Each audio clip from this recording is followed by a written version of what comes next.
कल्पना कीजिए कि मानव जाति एक दिन टाइप 2 सिविलाइजेशन बन जाती है और पृथ्वी को छोड़ दूसरे ग्रहों पर रहना शुरू कर देती है। हम गैलेक्सी के कोने कोने में फैल जाते हैं। दूसरे ग्रहों पर रहते हुए हमें करोड़ों साल गुजर जाते हैं। करोड़ों सालों के बाद हमारे वैज्ञानिक सोचते हैं कि चलो एक बार अपने पुराने घर पृथ्वी पर वापस चलते हैं और वहाँ के हालचाल देखते हैं। करोड़ों सालों के बाद वो वापस पृथ्वी पर लौट कर आते हैं। उनके पास पृथ्वी का बहुत पहले का मैप है, जिससे वो पृथ्वी की उन जगहों पर जा सकते हैं जहाँ कभी इंसान रहा करते थे।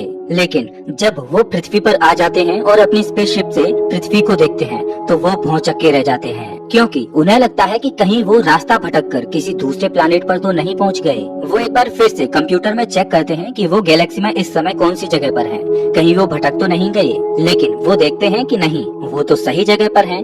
जो प्लैनेट उन्हें सामने दिखाई दे रहा है वो तो पृथ्वी ही है। लेकिन इतने करोड़ सालों में पृथ्वी की काया ही पलट गई है। उनके पास पृथ्वी का जो बहुत पहले का मैप था वो अब उनके किसी काम का नहीं रहा, क्योंकि जो पृथ्वी पहले दिखाई देती थी पृथ्वी अब वैसी रही ही नहीं। उन्हें पृथ्वी पर बड़े बड़े कॉन्टिनेंट्स दिखाई देते हैं, बड़ी बड़ी पर्वतमालाएं दिखाई देती हैं, बड़े बड़े ग्लेशियर्स दिखाई देते हैं, लेकिन ये पहले से बिल्कुल अलग हैं। ऐसा लग रहा है कि इतने करोड़ सालों में पृथ्वी ने अपनी रूपरेखा ही बदल ली। मैप में जिस जगह पर समुद्र दिखाई देते थे वहाँ अब जमीन दिखाई दे रही है, और जहाँ जमीन थी वो जगह समुद्रों ने घेर ली है। खैर, ये तो एक साइंस फिक्शनल स्टोरी है, लेकिन क्या पृथ्वी का भविष्य ऐसा ही होने वाला है? क्या भविष्य में पृथ्वी की रूपरेखा ही बदल जाएगी? और नेचर की वो कौन सी शक्ति है जो पृथ्वी को बदल कर रख देगी? और करोड़ों सालों के बाद भविष्य की पृथ्वी आखिर कैसी होगी, जानेंगे इस वीडियो में। नमस्कार दोस्तों, मैं हूँ श्याम तोमर, स्वागत करता हूँ आपका इस वीडियो में। अंतरिक्ष से देखने पर हमारी पृथ्वी कुछ इस तरह की दिखाई देती है, जहाँ पर जगह जगह पर जमीन है और जमीन के ये छोटे छोटे टुकड़े विशाल समुद्रों से घिरे हुए हैं। पृथ्वी पर इस समय 7 महाद्वीप दिखाई देते हैं: north America, south America, Africa, Antarctica, Europe, Asia और ऑस्ट्रेलिया। इन बड़े बड़े महाद्वीपों को समुद्रों ने सेपरेट कर रखा है। लेकिन आज हम जिस दुनिया को जानते हैं एक दिन ये पूरी तरह से बदलने वाली है, और ये किसी भयानक प्राकृतिक आपदा जैसे कि एस्टेरॉयड इत्यादि के टकराने से नहीं होगा, बल्कि पृथ्वी की रीमॉडलिंग तो अभी भी चल रही है, जो पिछले 4 अरब सालों से चलती आ रही है। और ये बदलाव भविष्य में भी करोड़ों सालों तक होते रहेंगे, जब तक कि सूरज खुद रेड जाइंट बनकर पृथ्वी के सरफेस को तबाह न कर दे। आज हमें ये महाद्वीप सॉलिड, सेफ और हमेशा से एक ही जगह पर स्थिर दिखाई देते हैं, लेकिन ऐसी बात नहीं है। ये बड़े बड़े महाद्वीप हर क्षण मूव कर रहे हैं, लेकिन कॉन्टिनेंट्स को मूव होते हुए हम महसूस ही नहीं कर पा रहे। अगर पृथ्वी के कॉन्टिनेंट्स की पास्ट में हुई मूवमेंट को स्पीड अप करके देखा जाए तो पता चलता है कि कैसे पृथ्वी ने समय के साथ अपनी शेप को बदला, कैसे ये कॉन्टिनेंट्स पृथ्वी के अलग अलग भागों में तैर रहे हैं, कैसे ये एक दूसरे से टूटे और अलग अलग कॉन्टिनेंट्स आपस में टकराकर मर्ज हुए। जन्म और मृत्यु की ये साइकिल पृथ्वी के महाद्वीपों के साथ भी हमेशा से चलती आ रही है। जब 2 कॉन्टिनेंट्स आपस में मर्ज होते हैं तो उन दोनों के बीच से समुद्र गायब हो जाता है और उन दोनों कॉन्टिनेंट्स के बॉर्डर पर बड़ी बड़ी पर्वतमालाएं खड़ी हो जाती हैं। इस बात को समझने के लिए कि कैसे महाद्वीपों ने हमारी दुनिया को नई शेप दी जिसे आज हम देखते हैं, उसके लिए हमें समय में पीछे जाना होगा, उस समय में जब पृथ्वी का जन्म हो रहा था। अभी से 4.5 अरब साल पहले सूर्य के बनने के बाद बचे हुए मलबे से, जैसे कि गैस और डस्ट इत्यादि से प्लैनेट्स बन रहे थे। उन्हीं में से एक हमारी पृथ्वी भी थी। वैज्ञानिक मानते हैं कि सौर मंडल के शुरुआती दौर में तकरीबन 20 से भी ज्यादा प्लैनेट्स बने थे, जिनका ऑर्बिट अनस्टेबल था, और वो प्लैनेट्स अपना स्टेबल ऑर्बिट ढूंढने की कोशिश कर रहे थे। अब चूंकि प्लैनेट्स एक स्टेबल ऑर्बिट के लिए एक दूसरे के पाथ को क्रॉस ओवर कर रहे थे, जिस वजह से अनस्टेबल ऑर्बिट वाले प्लैनेट्स एक दूसरे के साथ टकरा रहे थे। उसी समय काल में एक थिया नामक प्लैनेट पृथ्वी से भी आकर टकराया। उस टकराव की वजह से पृथ्वी का मलबा छिटक कर अंतरिक्ष में चला गया, जिससे हमारे चंद्रमा का जन्म हुआ। जब थिया प्लैनेट पृथ्वी से टकराया था तो उस कोलिजन में बहुत ज्यादा मात्रा में एनर्जी रिलीज हुई थी, जिस वजह से पृथ्वी का तापमान बहुत ज्यादा बढ़ गया। उस टकराव से पृथ्वी का तापमान 6000 डिग्री सेल्सियस से भी अधिक पहुंच गया। इतने भीषण तापमान की वजह से पृथ्वी एक ऐसी बड़ी गेंद के समान थी जिस पर पिघली हुई अवस्था में लावा ही लावा मौजूद था। पृथ्वी का माहौल उस समय नर्क से भी बदतर था। अंतरिक्ष से पृथ्वी पर कॉमेट्स और एस्ट्रॉइड्स की बम्बार्डमेंट हो रही थी, लेकिन पृथ्वी की पिघली हुई सतह के नीचे कुछ नया चल रहा था। वहाँ पर पहली जमीन बनने की तैयारियां शुरू हो चुकी थी। भारी एलिमेंट्स जैसे कि लेड और निकेल इत्यादि पृथ्वी की गहराई में डूबते गए और बिल्कुल सेंटर में पहुंच गए, जहां पर एक मोल्टेन कोर बनी। और हल्के एलिमेंट्स जैसे कि ऑक्सीजन और सिलिकॉन इत्यादि पृथ्वी के सरफेस की ओर ऊपर आ गए। धीरे धीरे पृथ्वी का सरफेस ठंडा होने लगा, जिस वजह से पिघला हुआ लावा सॉलिड होने लगा, जिससे पृथ्वी की क्रस्ट बनने लगी और इस प्रक्रिया ने पहला कॉन्टिनेंट बनने की नींव रखी। जब पृथ्वी की पहली ठोस जमीन बनी तो इसको अपने सर्वाइवल के लिए एस्ट्रॉइड्स और कॉमेट्स के बम्बार्डमेंट से लड़ाई लड़नी पड़ी। ये वो दौर था जब पृथ्वी पर बहुत ज्यादा मात्रा में आकाशीय चट्टानें आकर टकरा रही थीं।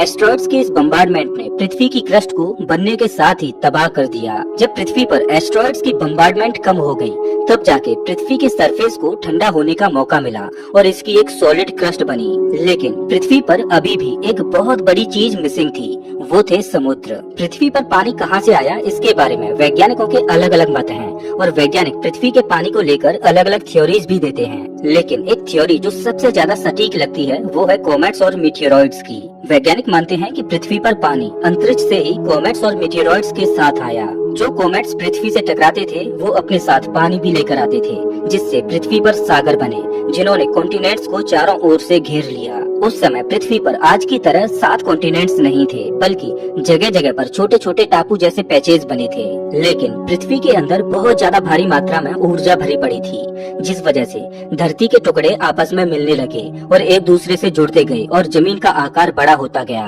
पृथ्वी की क्रस्ट पूरी तरह से सेपरेट नहीं है, बल्कि बड़े बड़े टुकड़ों से बनी है जो एक दूसरे से इंटरलॉक हैं, और हर एक टुकड़ा पृथ्वी की मेंटल के ऊपर तैर रहा है, जिन्हें हम टेक्टोनिक प्लेट्स भी कहते हैं। मेंटल लेयर पृथ्वी की कोर और क्रस्ट के बीच में मौजूद है। हालांकि मेंटल लेयर भी रॉक से बनी है, लेकिन इसकी गहराई में बहुत ज्यादा मात्रा में हीट और प्रेशर मौजूद है, जिस वजह से मेंटल लेयर टेक्टोनिक प्लेट्स को मूव करने में सहायता करती है और हर साल टेक्टोनिक प्लेट्स अपनी जगह से कुछ इंच खिसक जाती हैं। इस घटना को कॉन्टिनेंटल ड्रिफ्ट कहा जाता है। कॉन्टिनेंटल ड्रिफ्ट थ्योरी के सबूत सबसे पहली बार साल 1912 में एक जर्मन वैज्ञानिक अल्फ्रेड वेगनर ने दिए।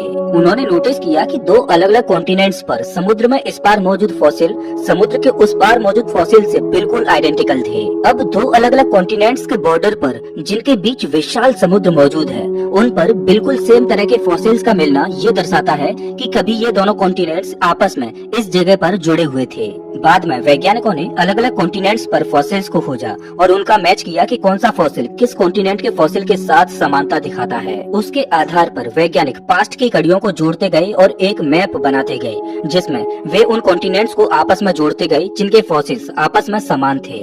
जब पूरा मैप तैयार हुआ तो मैप कुछ इस तरह का बना कि पास्ट में सारे ही कॉन्टिनेंट्स आपस में जुड़े हुए थे।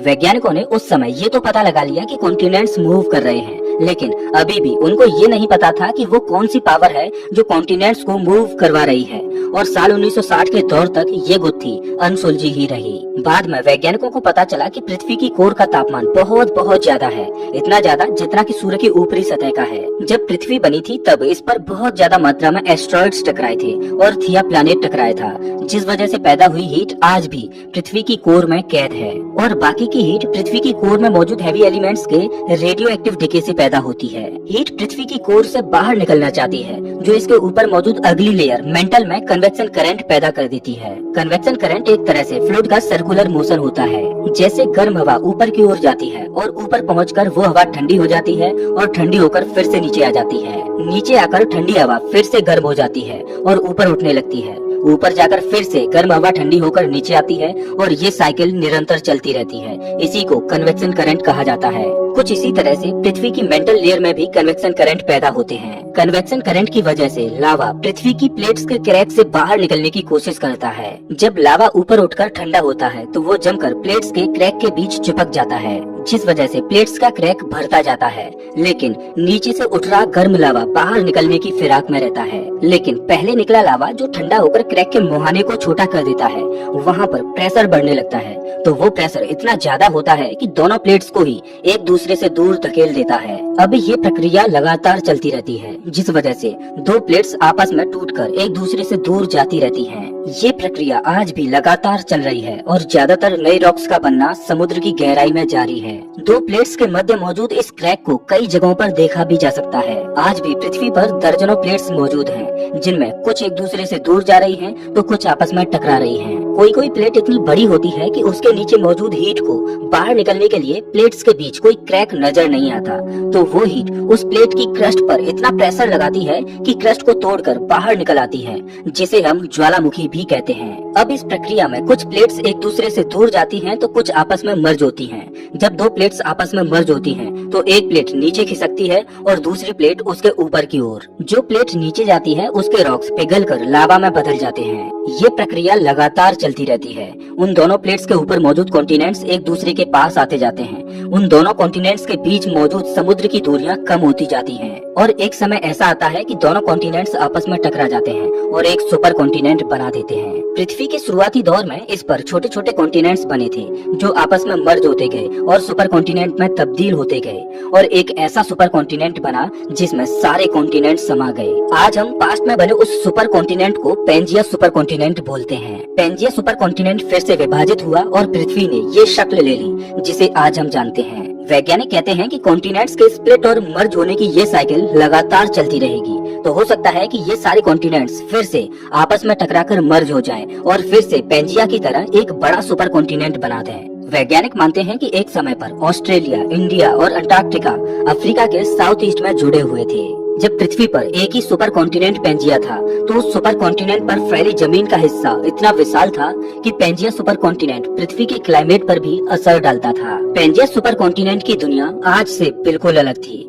अब चूंकि पेंजिया पर बहुत ज्यादा मात्रा में जमीन फैली हुई थी, तो पेंजिया की ज्यादातर जमीन समुद्रों से बहुत दूर थी। पेंजिया के मध्य वाले भाग में गर्मियों में बहुत ज्यादा गर्मी बढ़ जाती और सर्दियों में बहुत ज्यादा सर्दी। अब चूंकि पेंजिया का बीच वाला भाग समुद्रों से इतना दूर था कि वहाँ पर बारिश का होना तो बड़ा ही मुश्किल था। वैज्ञानिक मानते हैं कि पेंजिया सुपर कॉन्टिनेंट पर इस तरह के क्लाइमेट के चलते उस पर मास एक्सटिंक्शन हुआ था और लगभग 90% प्रजातियां विलुप्त हो गई थीं। अभी से 250 मिलियन साल पहले पेंजिया सुपर कॉन्टिनेंट छोटे छोटे कॉन्टिनेंट्स में टूटने लगा और आज की हमारी इस दुनिया की शेप लेने लगा। अगले कई करोड़ सालों तक कॉन्टिनेंट्स एक दूसरे से दूर जाते रहे।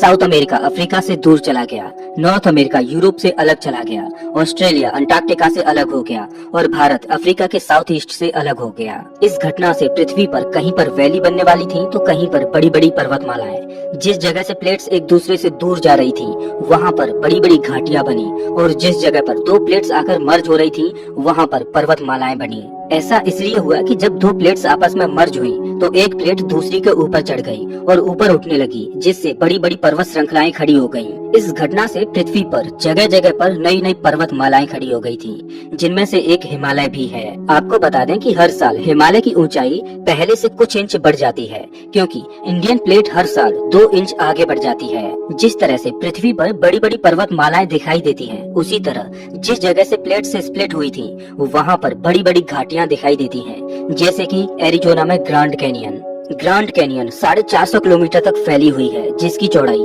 20 किलोमीटर है और इसकी गहराई लगभग 2 किलोमीटर है। सच में प्रकृति बहुत ही शक्तिशाली है। जरा कल्पना कीजिए कि इतनी विशाल प्लेट्स को एक जगह से दूसरी जगह तक धकेलने में और पर्वतों का निर्माण करने में पृथ्वी की क्रस्ट के नीचे किस हद तक मेंटल में कन्वेक्शन करंट के बवंडर बन रहे होंगे। और कभी कभी तो पृथ्वी की मेंटल में हुई हलचल को पृथ्वी की क्रस्ट के ऊपर हम इंसानों को भी सहन करना होता है। जब दो प्लेट्स के जंक्शन एक दूसरे से टूटते हैं, तो पृथ्वी की सतह इतनी जोर से डोलती है कि इसकी सतह पर विनाशकारी भूकंप आने लगते हैं। समुद्रों में बहुत बड़ी बड़ी सुनामी आने लगती हैं, जो भयंकर त्रासदी मचाती हैं। सुनामी और भूकंप का आना ये नेचुरल डिजास्टर्स एक साइकिल की तरह हैं, जो हमेशा चलती रहेंगी जब तक कि पृथ्वी की प्लेट्स की मूवमेंट रुक न जाए, और पृथ्वी की प्लेट्स की मूवमेंट का रुक पाना असंभव है। ना जाने कितनी ही बार टेक्टोनिक प्लेट्स की मूवमेंट इसके ऊपर भीषण तबाही को लेकर आई है। और सबसे बड़ी बात तो ये है कि आज हम इंसान भले ही तकनीकी रूप से कितने ही संपन्न हो चुके हों, लेकिन हम आज भी ये ट्रैक नहीं कर सकते कि कब कौन सी प्लेट पर हलचल होने वाली है और कहां पर डिजास्टर आने वाली है। लेकिन हाँ, इतना तो प्रेडिक्ट किया ही जा सकता है कि भयंकर तबाही किस जगह पर आ सकती है। तो ऐसी जगह है टेक्टोनिक प्लेट्स की बाउंड्री। प्लेट के मध्य भाग की अपेक्षा इसके किनारों पर तबाही के आने की संभावनाएं ज्यादा रहती हैं। वैज्ञानिक मानते हैं कि भविष्य में एक बार फिर से सभी कॉन्टिनेंट्स मर्ज होकर इस दुनिया का नक्शा ही बदल देंगे। लेकिन ऐसा होने में अभी करोड़ों सालों का वक्त लगेगा। तो दोस्तों इस वीडियो में बस इतना ही। वैसे आप हमारा ये वीडियो कौन से शहर से देख रहे हो हमें कमेंट करके जरूर बताएं। अगर आपको ये वीडियो अच्छा लगा हो तो इसे लाइक करें और ऐसी वीडियोज के लिए चैनल को सब्सक्राइब करें, साथ ही बेल आइकन दबाएं।